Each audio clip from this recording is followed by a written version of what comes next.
호남 성도 여러분 안녕하십니까? 오늘 함께 살펴볼 7과의 제목은 소망을 굳게 잡고입니다. 기억절을 보겠습니다. 이사야 25장 9절입니다. 그날에 말하기를 이는 우리의 하나님이시라. 우리가 그를 기다렸으니 그가 우리를 구원하시리로다. 이는 여호와시라. 우리가 그를 기다렸으니 우리는 그의 구원을 기뻐하며 즐거워하리라 할 것이며. 우리 재림교회는 예수님의 재림을 기다리는 기다림의 교회입니다. 우리 교회가 탄생된 배경도 예수님의 재림을 기다리던 사람들이 모여서 성경을 연구하다가 우리 교회가 탄생되어진 것입니다. 일반 장로교나 감리교, 기타 교회는 한 사람의 창시자가 존재합니다. 장로교는 칼뱅, 감리교는 웨슬레, 루터교는 루터 등 특정한 한 사람에 의해 시작된 교주가 있는 교회들입니다. 그러나 우리 교회는 교주가 없습니다. 우리 교회는 예수님의 재림을 기다리면서 성경을 연구하던 사람들이 초교파적으로 모여 만들어진 공동체이기 때문입니다. 그래서 우리 교회는 예수님의 재림을 기다리는 교회입니다. 그런데 그냥 아무 의미 없이 기다리는 것이 아니라 기도하며 이 땅에서 하나님의 뜻을 밝히 드러내고 어두운 세상을 밝히 비추는 등대의 역할을 감당하면서 오늘도 묵묵히 봉사하고 선교하는 기다림의 교회입니다. 앞서 언급한 대로 우리 교회는 재림을 사모하는 사람들이 초교파적으로 모여 성경을 연구하다가 세워진 교회로서 그 가운데 한 인물인 윌리엄 밀러라는 침례교 농부가 있었습니다. 그는 성경을 연구하면서 예수님이 속히 재림하실 것이라고 믿고 그 일이 모자나 자신의 생전에 이루어질 것으로 이해하면서 그 기별을 전하기 시작했습니다. 비록 대실망을 겪었지만 밀러는 오늘날 많은 사람에게도 유효한 성경의 진리를 전하는 운동을 시작했습니다. 이번 주 교과는 그리스도의 재림이 수세기 동안 신자들의 마음을 기쁨으로 가득 채운 이유와 우리가 그 위대한 사건을 어떻게 준비할 수 있는지를 살펴볼 것입니다. 첫째 날 소재를 살펴보겠습니다. 첫째 날 일요일 소재의 제목은 예수님이 재림하신다는 약속입니다. 일요일 교과의 핵심 키워드는 약속 그리고 기쁨입니다. 네덜란드에서 신대륙으로 떠난 개신교 종교개혁자들과 순례자들은 예수님의 재림을 바라는 사람들이었습니다. 그리스도의 재림이야말로 그들이 열렬히 기다리는 즐거운 사건이었던 것입니다.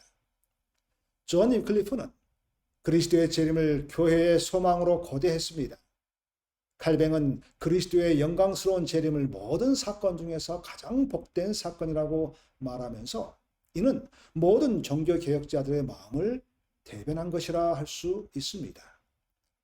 신실한 하나님의 사람들에게 그리스도의 재림은 두려워할 일이 아니라 환영해야 할 일이었던 것입니다. 이것은 오늘을 사는 우리 재림 성도들도 마찬가지입니다. 종교개혁자들에게 있어서 재림의 약속은 어떤 슬픔이나 시련도 결코 흔들 수 없는 그들을 충만케 하는 절대적인 기쁨이었습니다. 왜냐하면 예수님의 재림은 두려움이 아니라 복된 소망이었기 때문입니다. 여러분들도 재림의 약속으로 인하여 기쁨 가운데 살고 계시는지요? 요한복음 14장 1절로 3절의 예수님의 약속을 살펴보겠습니다. 너희는 마음에 근심하지 말라. 하나님을 믿으니 또 나를 믿으라. 내 아버지 집에 거할 곳이 많도다. 그렇지 않으면 너에게 일렀으리라. 내가 너희를 위하여 거처를 예비하러 가노니 가서 너희를 위하여 거처를 예비하면 내가 다시 와서 너희를 내게로 영접하여 나 있는 곳에 너희도 있게 하리라. 예수님께서 전장인 13장에서 제자들의 곁을 떠난다는 말씀을 하시는데 그 말씀은 제자들을 매우 불안하게 하고 슬프게 만들었습니다.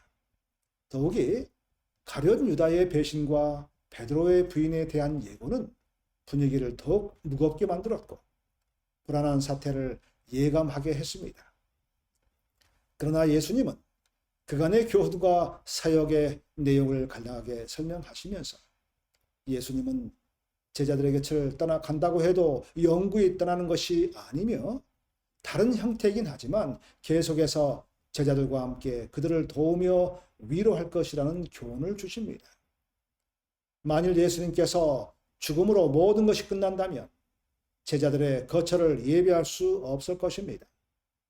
그러나 예수님은 죽은 후에 부활하시기 때문에 제자들을 위한 거처를 예비할 것이라는 약속을 하실 수 있었고 그 약속은 영원한 소망이며 영생에 대한 약속이기도 했습니다.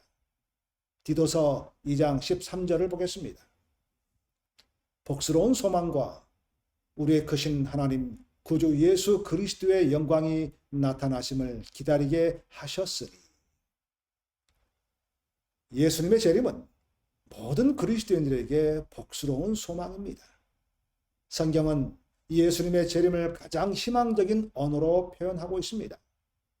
재림의 날에 이 세상의 시련과 실망은 영원히 사라질 것입니다.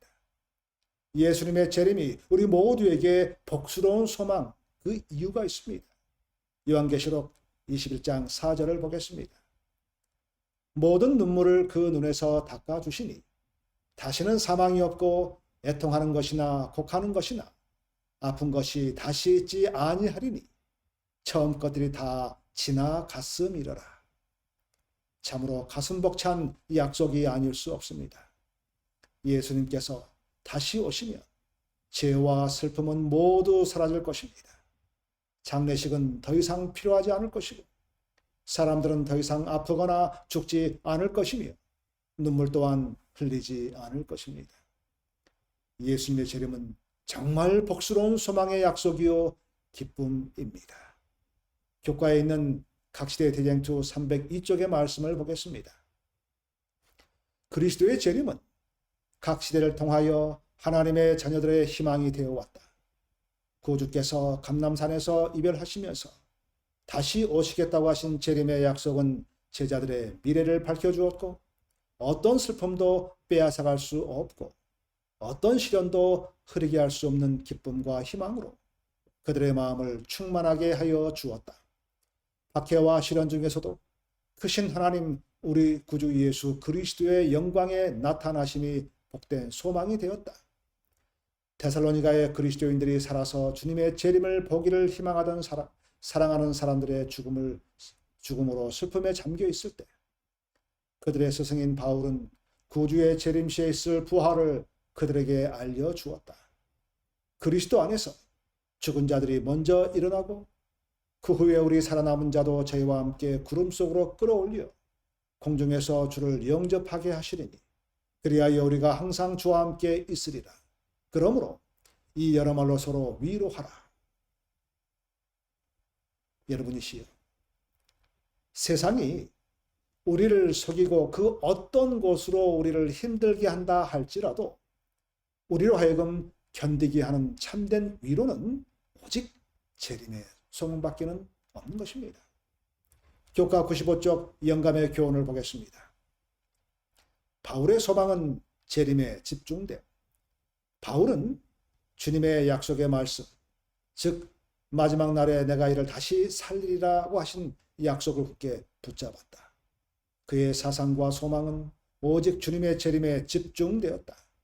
사형 집행인의 칼이 내려오고 순교자에게 사망의 그늘이 덮일 때 그의 마지막 생각은 바로 그 큰 부활의 아침에 그가 제일 먼저 떠올릴 복받은 자들의 즐거움에 참여하도록 그를 환영하여 주실 생명의 시여자 그리스도를 뵙는 일이었다. 살아남는 이들 319쪽의 말씀입니다. 바울뿐 아니라 수많은 믿음의 선배들의 소망은 재림이었습니다. 삶의 환경이 그들을 힘들게 하면 할수록 더욱 재림의 소망은 커져만 갔고 넉넉히 견딤의 힘이 되었습니다. 앞서 언급한 대로 종교개혁자들에게 재림의 약속은 어떤 슬픔과 시련도 흔들 수 없는 그들을 충만케 하는 기쁨이었다고 했습니다. 그러기에 예수님의 다시 오심은 두려움이 아니라 복된 소망이었던 것입니다. 성도 여러분들 역시 재림의 소망, 재림의 약속이 하루하루를 살아가게 하는 힘과 기쁨의 원천이 되어지기를 간절히 소망합니다. 둘째 날 교과를 보겠습니다. 둘째 날 월요일 소재의 제목은 그날을 기다리며입니다. 월요일 교과의 핵심 키워드는 준비입니다. 개신교 종교개혁자들은 가시적, 가청적이며 실제적인 영광스러운 그리스도의 재림을 믿었습니다. 세상 모든 사람이 예수님의 재림을 눈으로 보게 될 것이고 또한 예수님의 그 재림하시는 소리를 모든 사람이 들을 수 있게 됩니다. 예수님의 재림은 분명히 영광스러운 사건이 될 것입니다. 그런데 오해가 있습니다. 19세기의 유명한 설교자들은 그리스도가 이 땅에 그의 왕국을 세우실 것이고 평화로운 복천년이 올 것이라고 가르쳤습니다. 다시 말하면 예수님의 재림에 대한 진정한 영적 의미를 모르고 하나님을 그저 무지한 인간의 생각에 가둔 채 이 세상에서만의 복천년이 이루어지는 것으로 오해한 것입니다. 이는 영적 무기력과 영적인 가치에 대한 무관심을 초래하게 했습니다. 마찬가지로 예수님의 제자들도 메시아가 오시는 일의 본질을 오해했습니다. 그들은 그분이 로마가 채운 속박의 멍에를 깨뜨리려는 정복 장군으로 오신 그저 정치적 메시아로만 생각한 것이었습니다. 그들을 죄의 정죄와 속박에서 구원하는 분으로 오신다는 사실은 생각하지 못했고 그분이 오시는 방식도 이해하지 못했습니다. 그리스도께서 베들레헴의 구유의 아기로 처음 오셨을 때 그분께서 오셨다는 사실을 알아차린 사람은 거의 없었습니다. 그러나 그분이 두 번째 오실 때에는 모든 눈이 그분이 오시는 것을 볼 것입니다. 모든 귀는 그분의 다시 오심을 알리는 나팔 소리를 들을 것이요. 땅 위의 모든 사람들이 그분의 영광을 보게 될 것입니다. 그러므로 거짓된 주장에 속을 필요가 없습니다. 성경은 주님의 재림과 관련된 사건들을 분명하게 보여줄 것이기 때문입니다. 그러므로 오늘을 사는 우리 재림 성도에게 필요한 것이 무엇입니까? 바로 재림 준비입니다. 재림교회 지도자 루터 월에는 젊은이들에게 그리스도의 재림을 준비하는 유일한 방법은 매일 준비하고 또 준비된 상태를 유지하는 것뿐이다 라고 말합니다.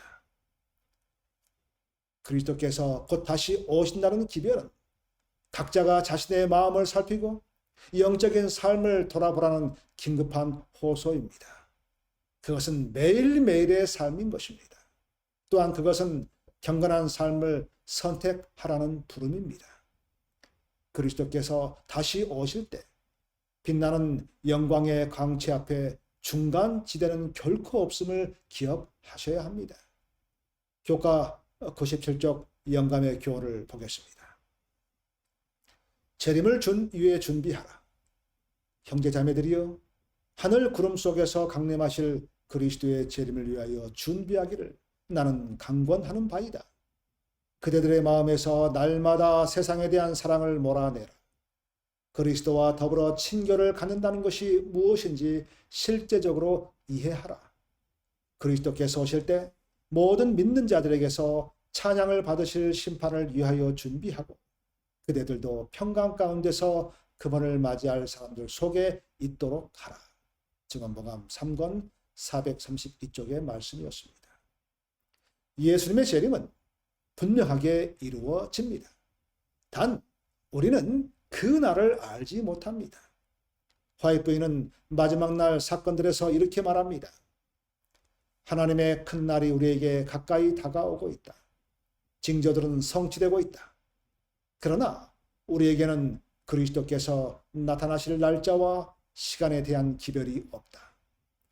지혜가 많으신 하나님께서는 우리가 하늘 구름을 타고 오실 주 예수 그리스도의 재림을 고대하며 항상 준비하고 살도록 그 시기를 우리에게 숨기셨다. 마지막 날 사건들 33쪽의 말씀이었습니다. 하나님께서 우리가 매일 매순간 예수 그리스도의 오심을 고대하면서 준비하고 살 수 있도록 그 시기를 숨기셨다고 말씀하십니다. 우리는 어떻게 재림을 준비해야 합니까? 산속으로 숨어 들어가서 준비해야 합니까? 아직은 아닙니다. 지금은 부지런히 내가 있는 곳에서 전도해야 할 때입니다. 내게 맡겨진 일과 직분에 최선을 다하면서 준비하는 것입니다. 미국에서 있었던 실화의 이야기입니다. 어떤 청년이 사랑하는 여자와 결혼하게 되었습니다. 드디어 기다리고 기다리던 결혼식 날 주례 목사님이 강단에 섰고 신랑은 잘 다듬은 머리와 멋진 턱시도 양복을 입고 젠틀한 모습으로 먼저 입장해서 신부를 기다립니다. 이어서 순백의 드레스와 베일로 얼굴을 살짝 가린 채 아버지의 손을 잡고 입장하는 신부의 모습은 정말 우아하고 아름다웠습니다. 입장이 끝난 후에 이제 막 목사님의 주례 말씀이 시작되려는데 갑자기 소방차 사이렌 소리가 요란하게 울렸습니다. 아마 근처에 불이 난 모양입니다. 그런데 바로 그 순간 신랑이 문을 박차고 나가버렸고 한참이 지나도 돌아오지 않는 것이었습니다. 예식은 엉망이 되었고 하객들은 술렁거렸습니다. 주례 목사님도 너무나 어이가 없어서 어찌할 줄 모르면서 그냥 서 있었습니다. 신부 역시 무안하여 머리를 숙이고 있었고 양가의 가족들도 미안해서 어찌할 줄을 몰라 했습니다. 그리고 얼마 후 신랑이 돌아왔습니다. 그런데 머리는 헝클어져 있었고 얼굴에는 겉모술에 때가 묻어 있었으며 턱시도는 찢어져 있고 구두에는 물이 차서 철벅철벅 소리를 내면서 그 신랑은 들어온 것입니다. 그리고 신부 옆에 섰습니다. 알고 보니 신랑은 그 지역의 소방대원이었습니다. 소방차 사이렌이 울리자마자 화재 진압의 골든타입을 동료들과 함께하기 위하여 그렇게 달려간 것이었습니다. 이 사실을 알게 된 예식장은 금방 축하와 격려의 잔치자리로 변했습니다. 여러분이시여, 여러분이 주님을 만나는 순간, 신랑 대신 우리 주님이 다시 오는 그날, 여러분의 모습이 이렇게 감동적이기를 원합니다. 충성하다가 그 모습 그대로 주님을 맞자는 말입니다. 주님을 만나는 그 순간이 충성의 순간이 되게 하자는 말입니다. 여러분이시여, 다시 오실 우리 주님을 만나는 재림의 순간이 충성의 순간이 되게 하여 주시기 바랍니다. 여러분의 생명으로 또 다른 생명을 낳다가 여러분의 시간과 기회를 잘 활용하여 살아계신 주님을 증거하고 주님의 뜻을 이루어지게 하고 다른 사람들에게 주님과 복음을 알게 하다가 주님을 만나시기를 바랍니다. 여러분이 하는 일이 크고 중요한 일이냐, 작고 사소한 일이냐 따지지 마시고 대가가 크냐 작으냐 묻지 마시고 충성하시기 바랍니다. 환경과 여건에 흔들리지 마시고 주어진 일에 충성하시기 바랍니다. 남들이 알아주든 알아주지 않든 흔들리지 마시고 또 남들이야 이렇게 하든 저렇게 하든지 문제 삼지 마시고 충성하시기 바랍니다. 그리하면 주님은 여러분의 오늘과 여기서의 삶을 복되게 하실 것이고 훗날 칭찬과 더불어 영원한 나라의 백성으로 여러분을 세우실 것입니다. 셋째 날 소재를 보겠습니다. 셋째 날 화요일 소재 제목은 윌리엄 밀러와 성경입니다. 화요일 교과 핵심 키워드는 성령과 해석입니다.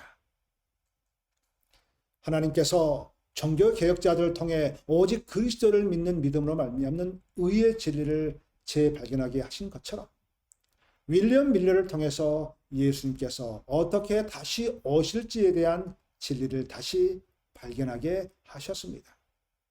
밀러는 성경을 공부하면서 자신이 상상할 수 있는 것보다 더 자신을 사랑하시는 그리스도를 발견하게 됩니다. 밀러는 성경과 펜, 공책을 들고 창세기부터 읽기 시작하여 한 구절을 충분히 이해하지 않고서는 다음 구절로 넘어가지 않았다고 합니다. 그는 성경 구절들을 비교하면서 성경이 성경을 설명하도록 했습니다. 밀러는 성경을 읽을 때마다 성령의 임재를 간구하면서 읽고 연구했다는 것입니다. 베드로후서 1장 19절로 21절의 말씀을 보겠습니다. 또 우리에게는 더 확실한 예언이 있어 어두운 데를 비추는 등불과 같으니 날이 새어 샛별이 너희 마음에 떠오르기까지 너희가 이것을 주의하는 것이 옳으니라. 먼저 알 것은 성경의 모든 예언은 사사로이 풀 것이 아니니 예언은 언제든지 사람의 뜻으로 낸 것이 아니요 오직 성령의 감동하심을 받은 사람들이 하나님께 받아 말한 것이니라.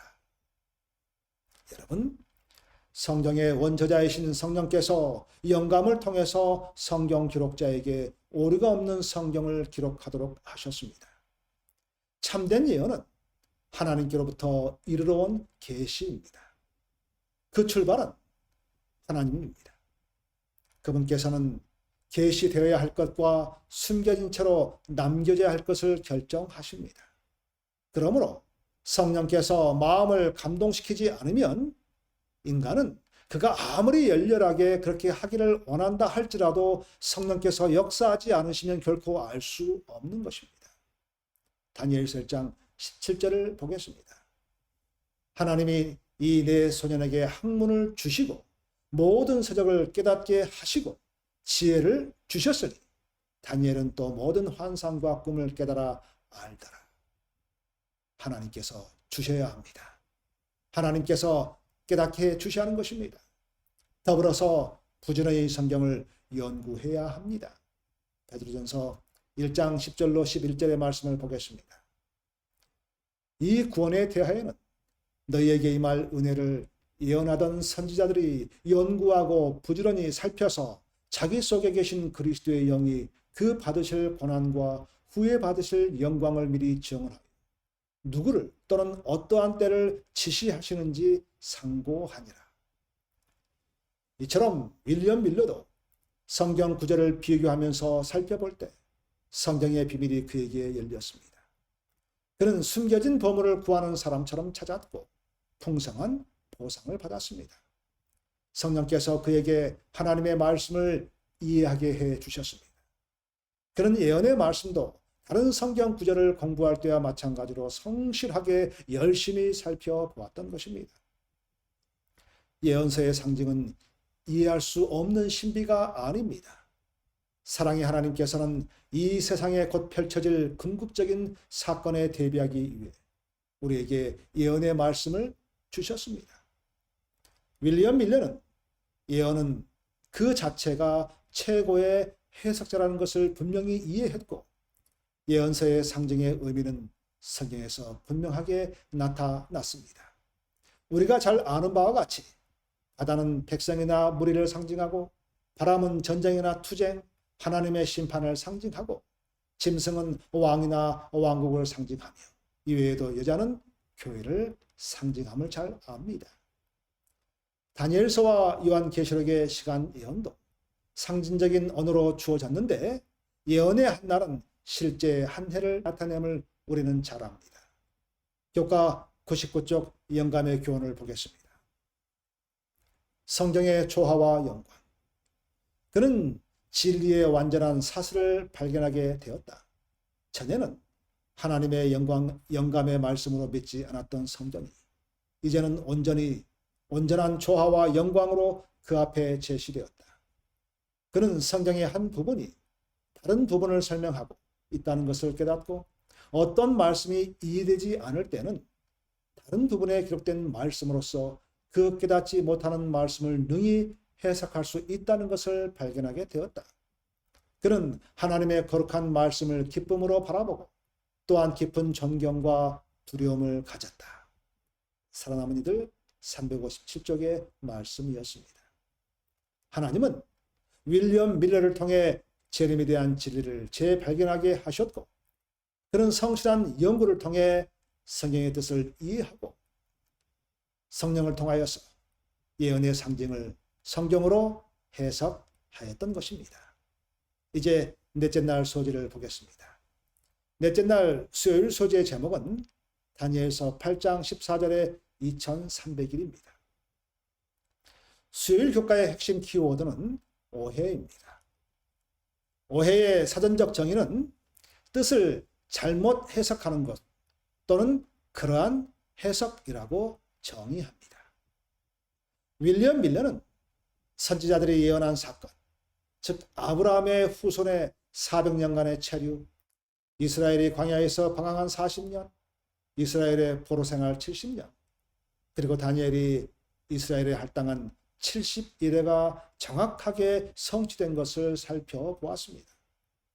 밀러는 예언을 연구하고 성경 구절을 비교하면서 성경 전반에 걸친 하나님의 때, 하나님의 시간표가 있음을 깨닫게 됩니다. 다음의 성경절을 살펴보겠습니다. 마가복음 1장 15절입니다.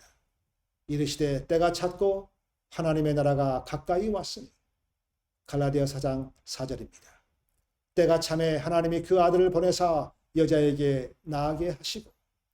로마서 5장 6절입니다. 우리가 아직 연약할 때에 기약대로 그리스도께서 경건하지 않은 자를 위하여 죽으셨도다. 여러분, 헬라어로 시간이나 때를 가리키는 단어에는 두 가지 개념이 있습니다. 하나는 카이로스이고 또 다른 하나는 크로노스입니다. 먼저 크로노스를 설명하자면 누구에게나 동일하게 적용되는 객관적인 시간이라 할 수 있습니다. 단순히 인간의 역사 속에 흘러가는 시간을 의미합니다. 그러나 카이로스의 시간, 카이로스는 크로노스에 흘러가는 시간 속에서 특별한 의미가 있는 시간을 말합니다. 즉 하나님과의 관계 속에 나타난 의미 있는 시간을 말하는 것입니다. 하나님의 구원 역사와 우리의 신앙 성장과 함께 관계되어진 주님의 섭리적 시간을 말합니다. 성경의 많은 사람들이 카이로스의 시간을 살아가지만 카이로스의 시간을 살았다는 것입니다. 아브라함, 모세, 다윗, 바울도 비록 크로노스의 시간을 살아가지만 카이로스의 특정한 시간을 가졌던 사람들이었습니다. 세상의 시간인 크로노스는 목적 없이 계속해서 흘러만 갑니다. 그러나 카이로스의 시간에는 마지막이 있습니다.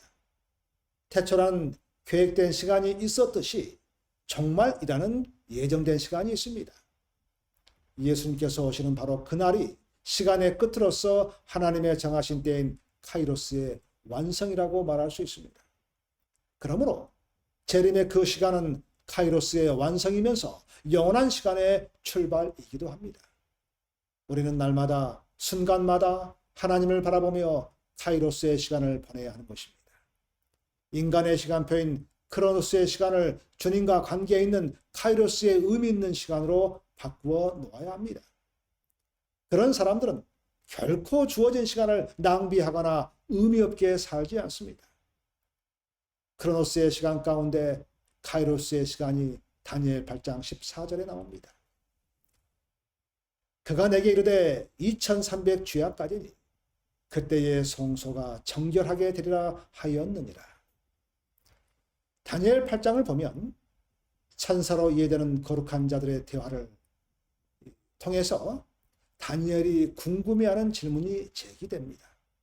그것은 성도를 핍박하며 인간의 구원을 위해 필수적인 성소를 유린하고 성소 봉사를 회방하는 치명적인 작은 뿔에 망하게 하는 죄악이 언제까지 용납될 것이며 이에 대한 하나님의 대응이 무엇인지를 묻고 있는 것입니다. 여기서 작은 뿔에 망하게 하는 죄악은 로마 제국이 지상 예루살렘 성전을 파괴하고 로마 교황권이 성소와 그리스도의 하늘 제사장 직분을 회파하는 것을 말합니다. 이처럼 심각한 질문에 주어진 답이 바로 2300 주야까지입니다. 다니엘은 7장의 계시에 이어 주어진 8장의 계시를 통해 하나님의 백성이 세상의 강대국들이 주도하는 역사와 특히 작은 뿔의 세력에 의해 참으로 오랫동안 무서운 박해와 시련을 겪게 된다는 사실을 깨닫게 되자 정신이 혼미해지고 기진하여 병석에 눕게 됩니다. 특히 1260일 기간보다 더 긴 2300주야의 기간이 소개되자 충격은 더욱 컸던 것입니다. 또한 그것이 구체적으로 무엇을 뜻하는지를 깨닫지 못하였기 때문에 마음을 더욱 초조해 했습니다. 다니엘 9장을 보면 천사가 다시 와서 그 해답이 주어지는데 천사의 첫 번째 말이 다니엘 9장 24절의 말씀입니다. 내 백성과 내 거룩한 성을 위하여 이른 이래를 기한으로 정하였나니. 여기서 이른 이래를 기한으로 정하였다고 했는데 정하였나니로 번역된 단어의 문자적 의미는 잘라냈다는 의미입니다. 할당했다는 것과 같은 의미인 것입니다. 어디서 잘라냈냐 하면 바로 2300주야에서 잘라낸 부분인 것입니다. 즉 9장의 70주일은 8장의 2300일의 기간의 일부로서 범죄한 인간의 구원을 위하여 유대인이 해야 할 일을 성취할 수 있도록 특별히 떼어놓은 할당되어진 기간이란 뜻입니다. 이는 구원이 유대인에게서 남이니라 말씀하셨던 예수님의 말씀과 일치하는 내용입니다. 이는 마치 질병을 퇴치하기 위해서 의대를 세우고 사람을 선발하여 적어도 8년 이상을 교육을 하고 의사를 배출해서 이 사람을 치료하는 그 목적을 위해서 이제 양성하듯이 또한 국민을 교육시키기 위해서 교대를 세우고 사람을 선발하여 적어도 4년 이상 교육시켜 교사를 양성하듯이 세상의 구원을 이루기 위하여 유대인들을 제4장의 나라로 선택하시고 복음을 온 세상에 전할 선교사의 나라가 되게 하신 것입니다. 그러나 불순종과 반역을 거듭함으로써 택한 백성의 사명을 이루는 데 실패한 유대인들에게 70주일은 마지막 은혜의 기간이었던 것입니다. 윌리엄 밀러는 성소의 정결이 불로 땅을 정결케 하는 것을 뜻한다는 당시의 일반적인 견해를 받아들였고 그는 그토록 엄청난 사건을 이해하기 위해 부지런히 성경을 연구했는데 성경 연구를 통해 다니엘 8장과 다니엘 9장이 서로 관련이 있음을 발견하면서 70일의 시작점이 예루살렘을 중건하라는 영이 날 때부터이기 때문에 그 명령의 날짜만 알면 70일에와 2300일 예언의 시작점을 알 수 있다는 것을 깨달았습니다. 교과 101쪽에 있는 영감의 교훈을 보겠습니다. 예수님께서 밝히지 않은 재림의 때. 그러나 예수님께서는 당신의 재림의 날과 시간은 밝히지 않으셨다. 그분은 당신이 다시 나타나실 날이나 시간은 자신이 알게 할 수 없다고 제자들에게 분명히 말씀하셨다. 우리 주님께서 나타나실 그날과 시간을 안다고 주장하는 자들이 있다. 매우 열심히 그들은 미래의 시간표를 상세하게 만들고 있다. 그러나 주께서는 그들이 가지고 있는 근거에 대하여 그들을 경고하신다. 인자의 재림의 정확한 시간은 하나님의 오묘이다 라고 시대의 소망 63쪽에서 말씀하셨습니다. 여러분이요, 하나님과 사단의 종말의 차이가 있습니다. 하나님의 종말은 징조를 보여줌으로써 준비하게 합니다. 하지만 사단의 종말은 시간을 정합니다. 자꾸 때를 정하는 것입니다. 그래서 사람들을 미혹하게 하는 것입니다. 그런데 이 일은 전에도 있었고 여전히 앞으로도 있을 것입니다. 예수님의 재림이 몇 년, 몇 월, 며칠이다 하는 말이 들리거든 그것은 다 사단의 속임수임을 알고 결코 속지 말아야 할 것입니다. 여하튼 밀러는 예언을 통해 하나님의 시간표를 보여주신 것처럼 재림에 대해서도 알려주셨을 것이라고 생각하고 2300일 예언의 성취를 예수님의 재림으로 오해했다는 사실입니다. 이제 다섯째 날 소재를 살펴보겠습니다. 다섯째 날 목요일 소재 제목은 가장 긴 연대표입니다. 목요일 교과의 핵심 키워드는 70일에입니다.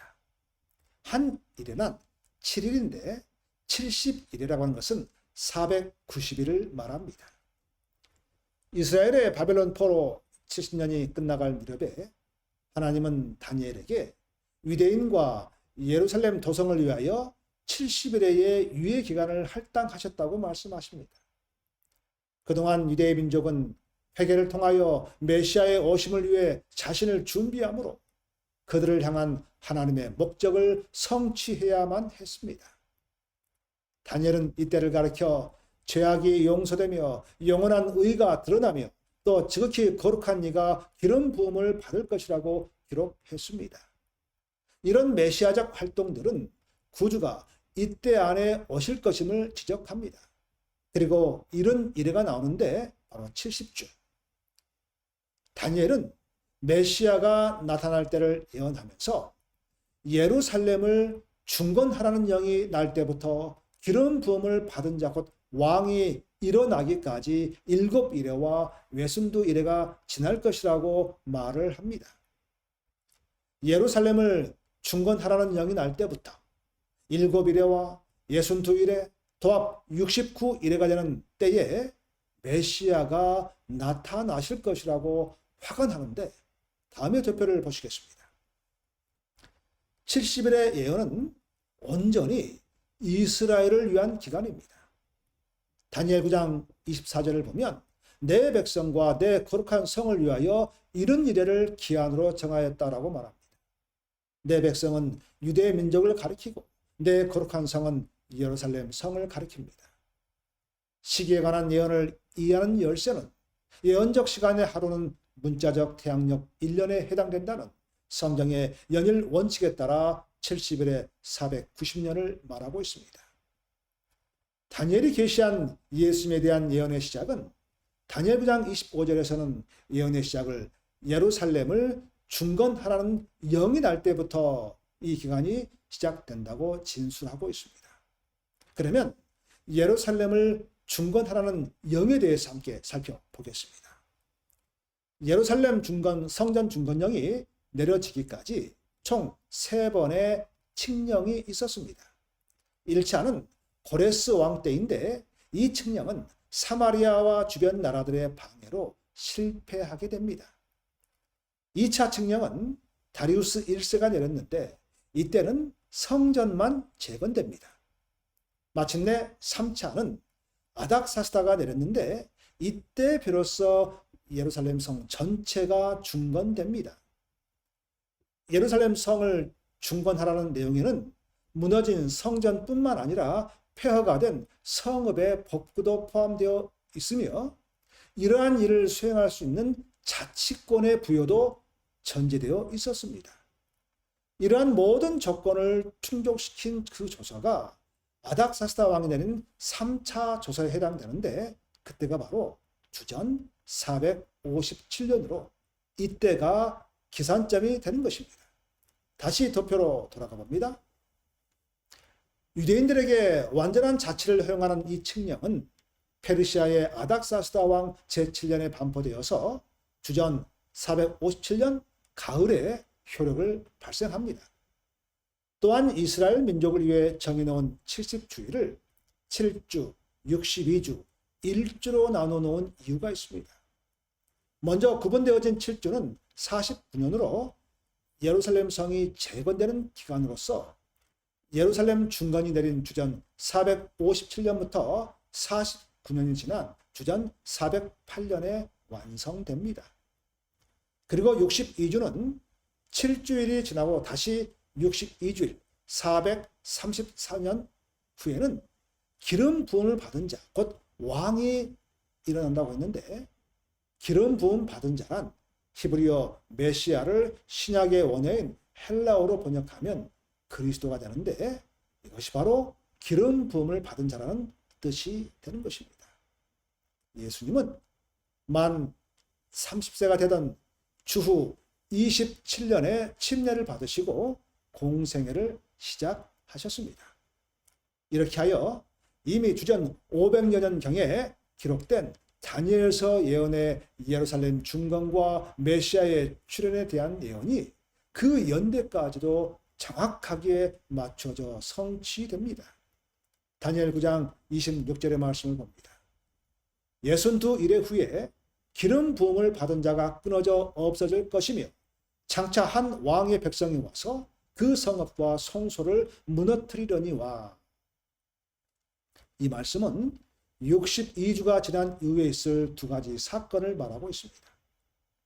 다니엘 9장 26절에 예언된 두 가지 사건이 모두 앞서 언급된 7주 동안의 예루살렘 성 중건, 62주 후에 메시아의 출현과 관련된 것으로서 바로 그리스도의 죽음과 예루살렘의 멸망을 예언하고 있는 것입니다. 다시 도표로 넘어와서요. 예언대로 62주가 지난 서기 27년 이후 31년에 예수님은 십자가에 달려 돌아가셨고 예루살렘은 서기 70년 로마의 타이터스의 장군에 의해서 완전히 파괴되었습니다. 그러면 70일의 중 마지막 남은 한 주 동안에는 구체적으로 어떤 일이 일어납니까? 다니엘 9장 27절입니다. 그가 장차 많은 사람들과 더불어 한 일해 동안의 언약을 굳게 맺고 그가 그 일의 절반의 제사와 예물을 금지할 것이며 라고 말합니다. 여기서 말한 그는 앞절에 메시아를 가리키고 있습니다. 그리고 이 성경절은 아직 종결되지 않은 70주일의 마지막 한 주일을 설명하고 있습니다. 언약을 굳게 한다는 것은 하나님의 택하신 백성으로서의 유대 민족과 하나님 사이에 정해진 기간 동안 약속이 반드시 성취된다는 말입니다. 일의 절반은 3일 반, 즉 3년 반으로 서기 31년 봄이 됩니다. 예수님께서는 정확하게 주후 31년 봄 6월절에 돌아가심으로 그동안 예수님의 희생을 예표하던 제사와 예물이 끝나게 됩니다. 예수님께서 십자가에서 운명하시는 순간 제사 제도가 진행되던 성전의 휘장이 보이지 않는 손에 의해 찢어졌음을 우리는 잘 압니다. 당시의 성전 모습을 화입부에는 이렇게 묘사합니다. 모든 것이 공포와 혼란뿐이었다. 제사장들은 희생 제물을 주기로 했으나 칼은 그 무기력한 손에서 떨어지고 양은 도망하였다. 하나님의 아들의 죽음으로 모형과 언형이 마주쳤다. 큰 희생이 이루어졌다. 지성소로 가는 길은 열리었다. 새로운 삶의 길이 만민을 위하여 준비되었다. 죄 많고 슬픔에 찬 인간들을 대제사장이 나오는 것을 더 이상 기다릴 필요가 없었다. 시대소망 757쪽의 말씀이었습니다. 여러분이시여 모형과 언형이 만났기 때문에 더 이상 양을 죽이는 일은 폐지된 것입니다. 이제는 누구나 개인적으로 예수 그리스도를 통하여 하나님께 나아갈 수 있게 된 것입니다. 그리고 이제 유대인을 위한 70주 490년 기간 중에서 일주의 절반인 이제 3년 반이 남아 있습니다. 주 31년 봄에서 3년 반이 지나면 주후 34년이 되는데 어떠한 사건으로 주후 34년의 유대인을 위한 기간이 종결됩니까? 사도행전 7장 59절 8장 1절입니다. 그들이 돌로 스데반을 치니 그날에 예루살렘에 있는 교회에 큰 박해가 있어 사도 외에는 다 유대와 사마리아와 모든 땅으로 흩어지니라. 스데반은 그리스도의 승천 이후 초대교회의 신실한 집사로서 복음을 전파하다가 돌에 맞아 죽은 첫 번째 순교자입니다. 스데반 순교 이후 예루살렘 교회의 핍박이 본격적으로 시작되어 그리스도인들이 예루살렘을 떠나서 이방으로 흩어져 나가게 되므로 복음이 이방 나라에도 전파되기 시작합니다. 다시 또 들어옵니다. 그런데 바로 스데반이 돌에 맞아 순교한 해가 주후 34년입니다. 이스라엘 백성과 예루살렘을 위해서 정해진 70주 490년의 기간은 이처럼 놀랍게도 정확하게 성취되고 복음의 이방 전도가 시작되었습니다. 유대인들을 위해서 특별히 할당된 70일의 490년의 기간은 서기 34년에 사내들이니 복음의 기별을 거부하면서 이렇게 끝이 나게 된 것이었습니다. 70일에와 2300일 예언은 기원전 457년에 시작되어 70일의 예언의 근거가 되는 메시아 왕과 관련된 사건에 대해 예언하면서 그 견고한 기초를 바탕으로 2300일의 예언은 1844년에 마쳐지게 됩니다. 엿새날 교과에 있는 각시대 대쟁투 351쪽의 말씀을 보겠습니다. 초대의 제자들처럼 윌리엄 밀러와 그의 동역자들은 그들 자신이 전하는 그 기별의 의미를 충분히 이해하지 못하였다. 오랜 세월이 지나는 동안 교회 안에 형성된 오류들 때문에 그들은 예언 가운데 있는 중요한 점을 정확하게 해석할 수 없었다. 그러므로 그들은 하나님께서 세상에 전하라고 그들에게 맡기신 기별을 전하기는 하였지만 그 의미를 오해함으로 스스로 실망을 당하게 되었다.